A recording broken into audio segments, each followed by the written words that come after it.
The last section in chapter 1, inverse relations and functions. We've talked about functions. We need to talk about inverses now. A few quick notes on, just general notes on inverses.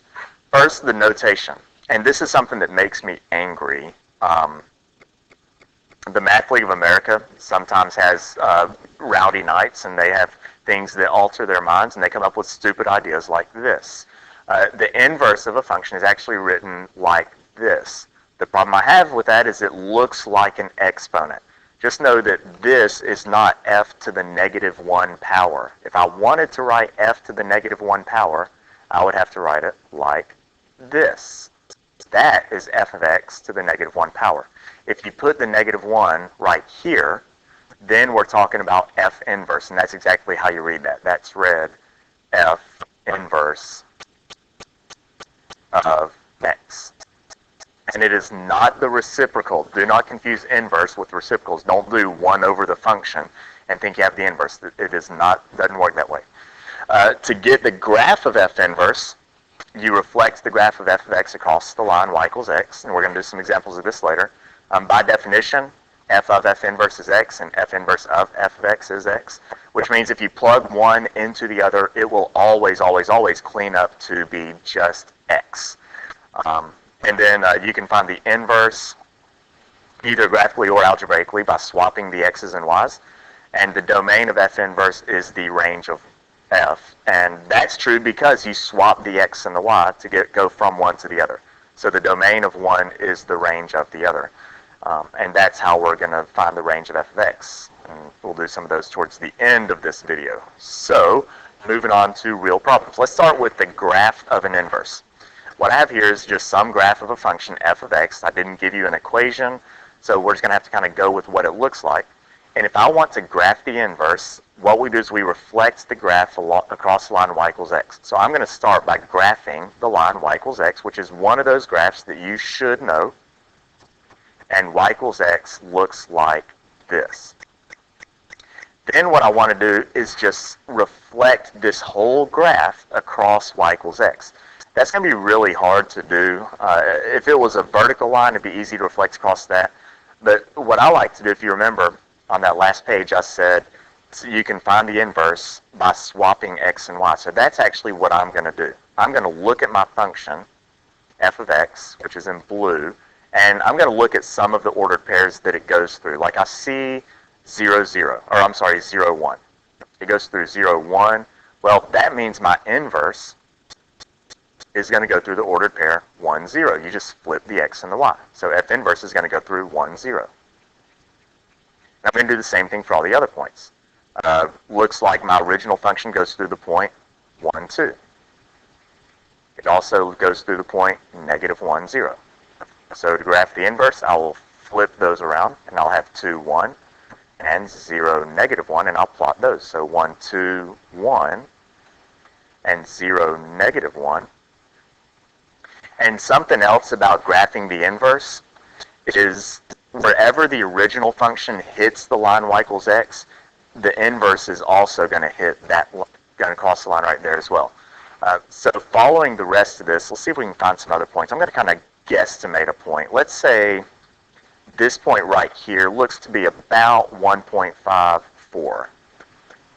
1.54, that's an estimate. So my inverse is going to go through 4, 1.5-ish. So 1, 2, 3, 4, 1.5-ish. And let's do one more. This looks like maybe negative 1.5. Let's see. I don't know. I'm actually having a hard time with that one. I think I can see enough points here to be able to do this. But I have several points. And if I'm going to graph the inverse, it's going to definitely hit that point. It's going to come up and hit that one. Then it's going to kind of level off. And then it's going to continue on that way. So to graph the inverse, this is f inverse. To graph the inverse, you simply take the ordered pairs, flip the x and the y, and that actually ends up being a reflection across the line, y equals x. So there's graphing an inverse.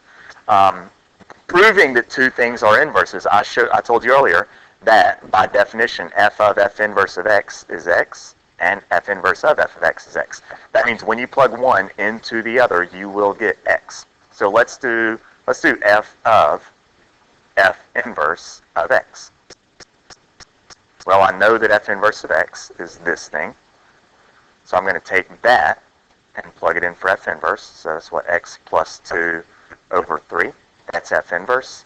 And I'm going to plug that into my f function, which means everywhere there's an x in f, I'm going to plug in x plus 2 over 3. So I have 3 times, and instead of x, x plus 2 over 3 minus 2. And then we start playing algebra. Let's see, I have 3 times something over 3. The 3's cancel, leaving me with only x plus 2. I didn't do anything with the minus 2. It comes along for the ride. 2 minus 2 is 0, leaving me with only x. And since I got only x, that means that these two are inverses. So that's what inverses are. If you plug one into the other, you will get just x. It also works the other way. So if you wanted to do f inverse of f of x, it's going to work just the same. That's f inverse of f of x is 3x minus 2, which means I'm going to plug 3x minus 2 in for x right here. So that's going to be 3x minus 2 in the place of that x. And then there's a plus 2 over 3. And then we start cleaning that up. Negative 2 plus 2 is 0. That leaves me with 3x over 3. Now the 3's cancel, leaving me with only x. If two things are inverses, the composition of the two, when you plug one into the other, you'll always end up with only x. Let's see. Here's another one where you're trying to prove inverses. I'm just going to do it one way. Let's do let's do f inverse, and let's plug f into f inverse. So that means this function right here is going to have to be plugged in for x right here. So that's going to be f inverse of 6 over x minus 4. Yeah. Which my f inverse is 6 divided by, and in the place of x, I'm going to plug in 6 over x minus 4 plus 4, and then we have to clean that up. Let's see, I'm looking at a fraction. I have something divided by a fraction. If you remember how to divide fractions, you flip and multiply. My numerator is 6 over 1, so I have 6 over 1 times, and I will flip and multiply. X minus 4 divided by 6, and then I have that plus 4 on the outside. 6's cancel, leave me with x minus 4 plus 4. X minus 4 plus 4 is just x, and that makes me happy because that's what I wanted. I have shown that those two things are inverses, and so we get to draw a triangle man of victory. There we go. See, moving on, find the inverse of a function.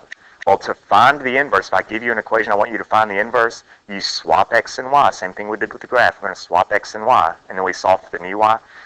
There's not a y here, but remember f of x, that is pretty much the same thing as a y. So when we do the inverse, let's start with my function being 5, y equals 5 minus 2x, and then I swap x and y. I'll swap x and y, and when I do that, I get y, or x, is equal to 5 minus 2y. And now we solve for y. So let's solve for y. I have y. I'm going to move the 5 over. Move the 5 over. That gives me x minus 5 is equal to negative 2y. And then I'm trying to solve for y, so I'm going to divide by negative 2. Divide by negative 2. And that gives me x minus 5 over negative 2 is equal to y.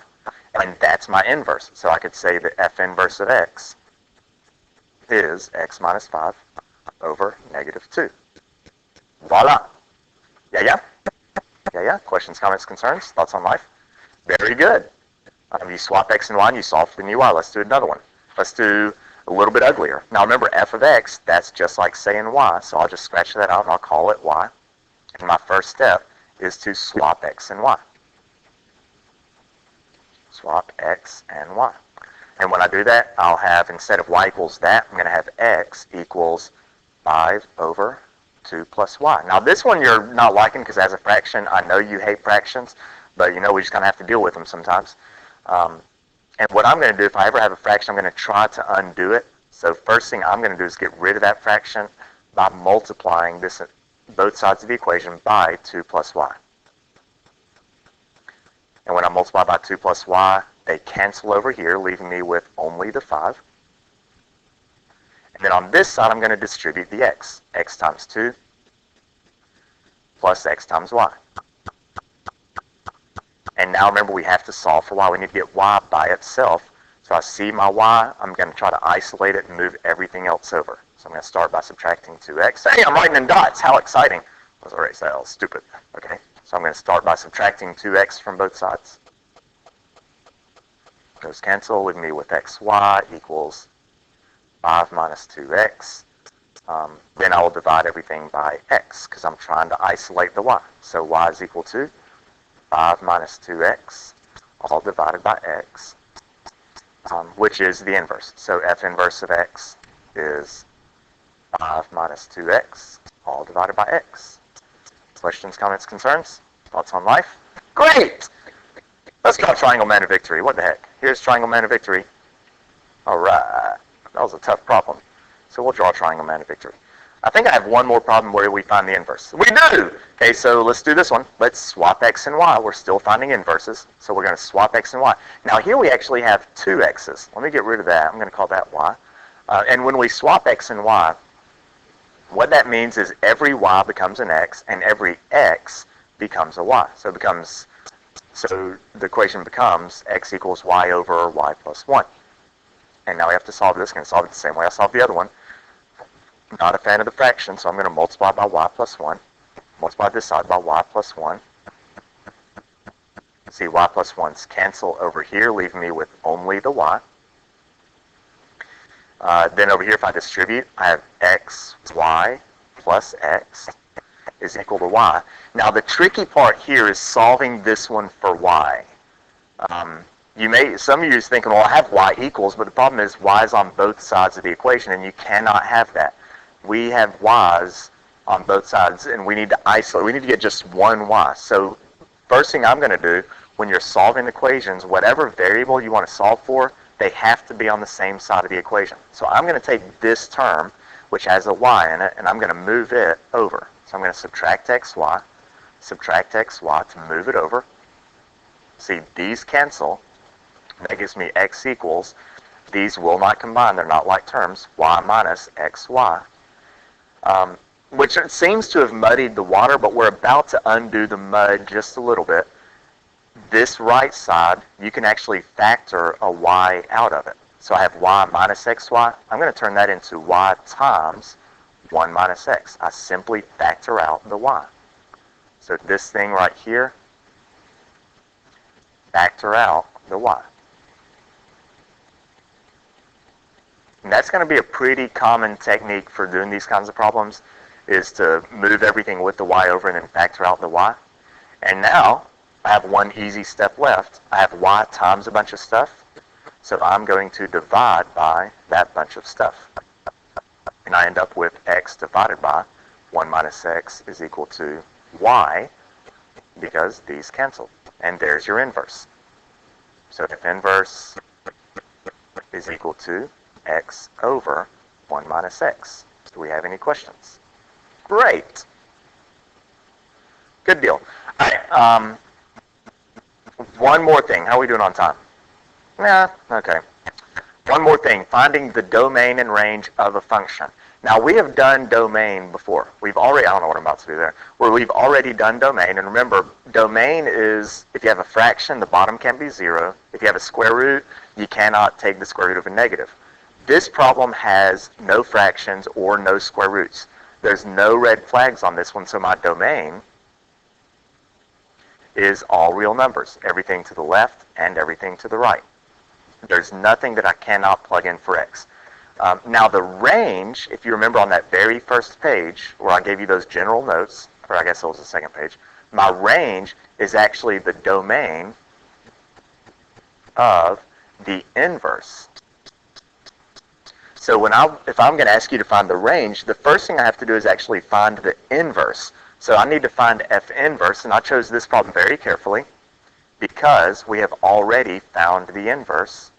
That was one of the problems we did earlier, so I'm going to go back, and I did this just to make it easy. Here it is, 5 minus 2x. The inverse ended up being x minus 5 over negative 2. So I'll just bring that answer over, x minus 5 over negative 2.